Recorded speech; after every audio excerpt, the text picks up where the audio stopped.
Hello, it's Liz again with the That's Crafty Journal It templates. So this time what I want to show you is how to do the elastic binding for my book cover. So this time I've got one of the larger book covers, which is template number 1. So I've already put my cover on.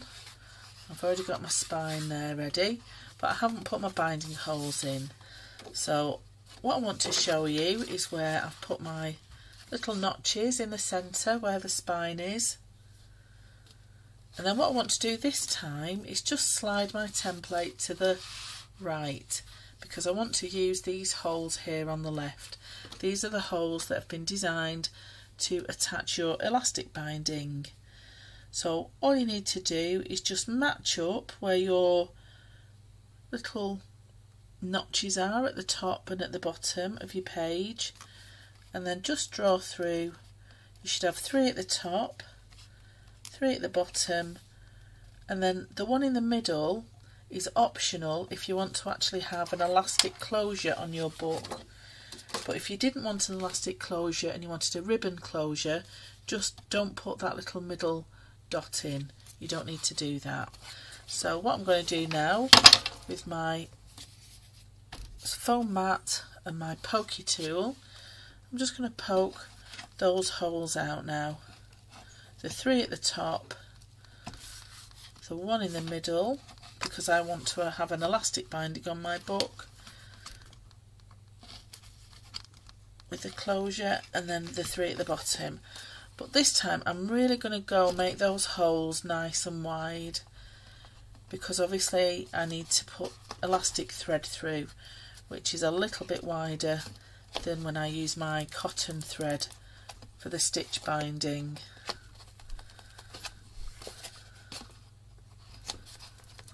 So if you have a crocodile to put your holes in a little bit wider, by all means do that. I'm just going to use my pokey tool, hopefully that will be okay.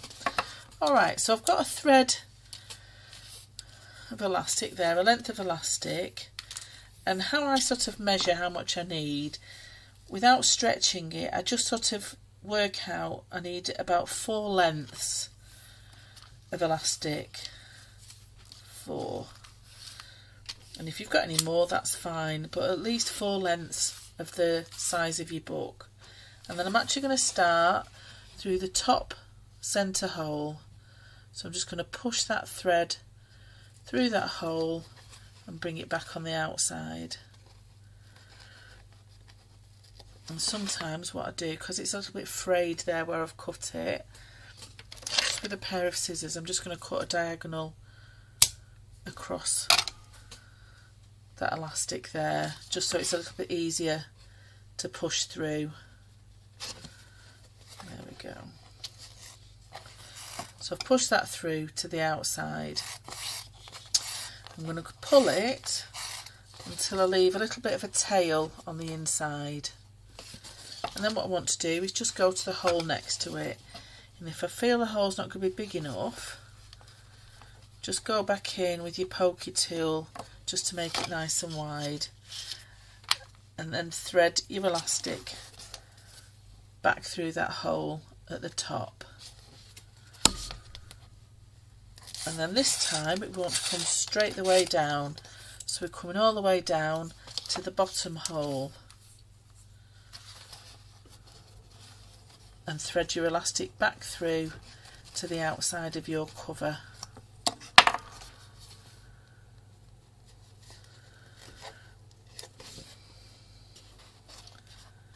There we go, poke that through. Sometimes you might find it easy if you put your elastic thread on a darning needle and push that through, especially if you've already put your cover on the back. And my cover that I've put on my book is a little bit fibrous because I've used the tea bag paper. There we go, that should be a bit easier.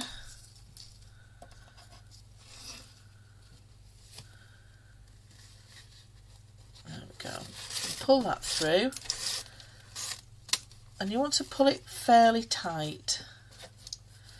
And then what I want to do is go back through that middle hole next to it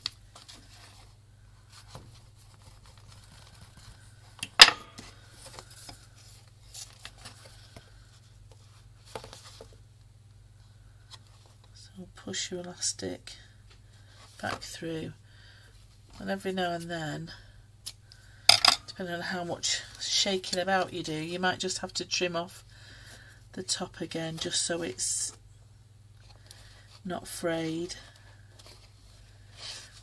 and then pull that through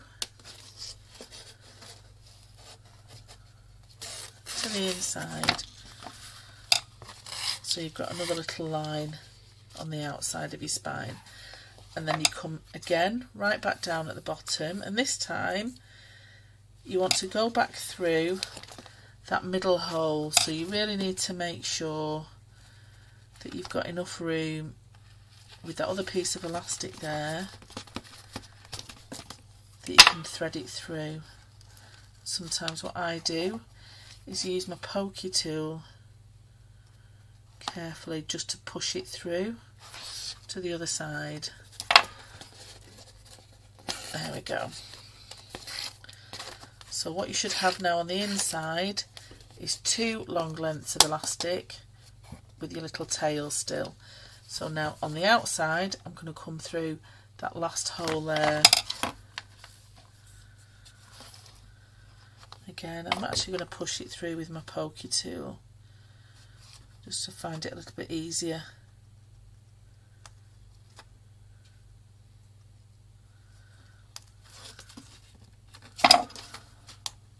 Because with the fibre on the outside cover, it's really it closes over the hole really quickly. There we go.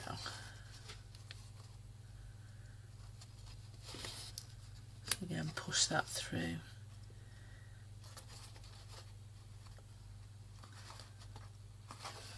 Oh, it doesn't want to go there today. There we go. So that's your 2 lines at the top, and again just bring it back down and then through that hole right at the bottom.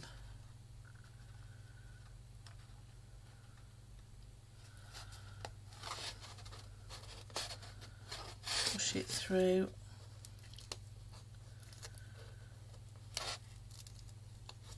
There we go. So I've got 3 lines now down the centre of my book, and they're still quite tight.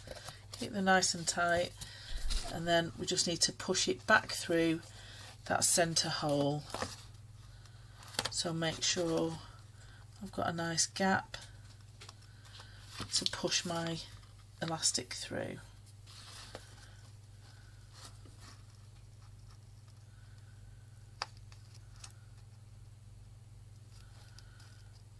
There we go. So I don't like editing my videos too much, because obviously you can see sometimes I might have difficulty putting things together, and that's okay. So, you know, we don't always get it immediately, but just by taking your time, you'll be fab, you'll be fine. There we go, I'm trying to get that last bit through. That's it. So I've got a nice neat edge on the outside, and then on the inside what I'm going to do is with that little tail, I'm just going to knot that off with the excess thread. So I'll just bring that to the centre, pull it quite tightly and just knot it off. So what you'll end up with is actually space to put 4 sets of papers in. So I'm just going to tie that off and cut the excess off. So I've still got a length of thread now, which will do for my closure on the outside. So if you measure at least 4 lengths of the length of your book, you should have enough to do your elastic closure. So what I've got on the inside now are these lovely pieces of elastic so that I can slot my pages in. So these are the pages that I've used template number 3 for, which is for the inner page, and they will simply slot underneath those binding elastics there. So I've only got 3 signatures, but you could put an extra little pocket or another set of papers inside that 4th elastic binding, but it does give you lots of room. So just slot those in, but you also have the option with this template number 3, before you actually attach these underneath your elastic, you could actually stitch them. So you could either stitch them using the holes with 5 or stitch it with just 3 stitches, but you have that option on these inner pages as well to sew your signatures together first before you slot them underneath, but I don't mind mine being loose pages. Okay, so they're my pages inside my book. So what I want to do now is just concentrate on this outside fastening. So I have my length of elastic here now. So what I want to do is just make sure that hole is nicely pushed through.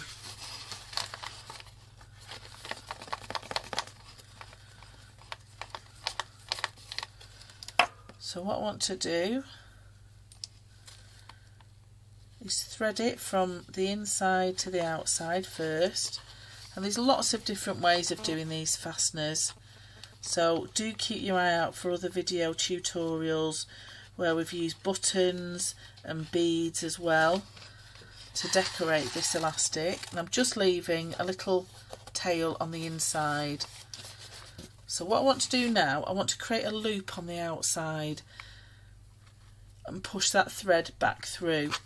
So what I find easier, and do this however you want, but what I find easier is to pop a pair of scissors just underneath that loop there, so that I know I won't pull my thread all the way back through.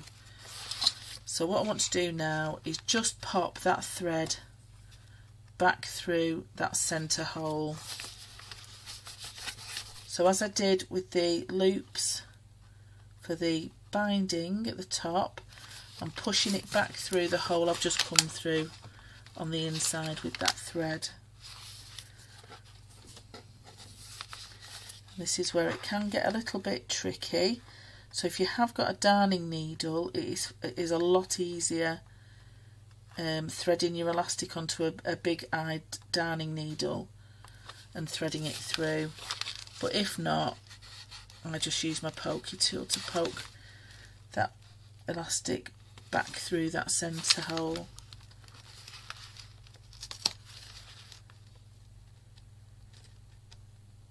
And get that through. Come on. There we go. So I'm still keeping my scissors over that loop because I don't want to pull that elastic back out. There's nothing worse once you've actually threaded it through and you pull it back all the way through. So what I want to do now is just create a very, very loose knot. So I'm just going to tie it over my finger, but I'm not pulling this knot very tight at all. It's a really loose knot. So now I can pull my thread back out and I've created a loop. So what I want to do now is just decide how tight I want that. So that's still a little bit loose. So again, I am just going to thread my scissors back through because I don't want to lose that loop. So this time I'm just going to pull a knot a little bit further down that elastic, just so I know I've tightened it up a little bit. So I'll try again now, pull that loop out, and that's it. It's a much better closure. So I can still get it over the top of my book, but it isn't very loose, and I still have a little bit of give, so if I wanted to put some pockets on the inside I can do. So what I can do now, I'm just going to tighten that knot, cut the excess off, pull that tight, and then what I like to do is just create another knot just on the outside and push it right to the end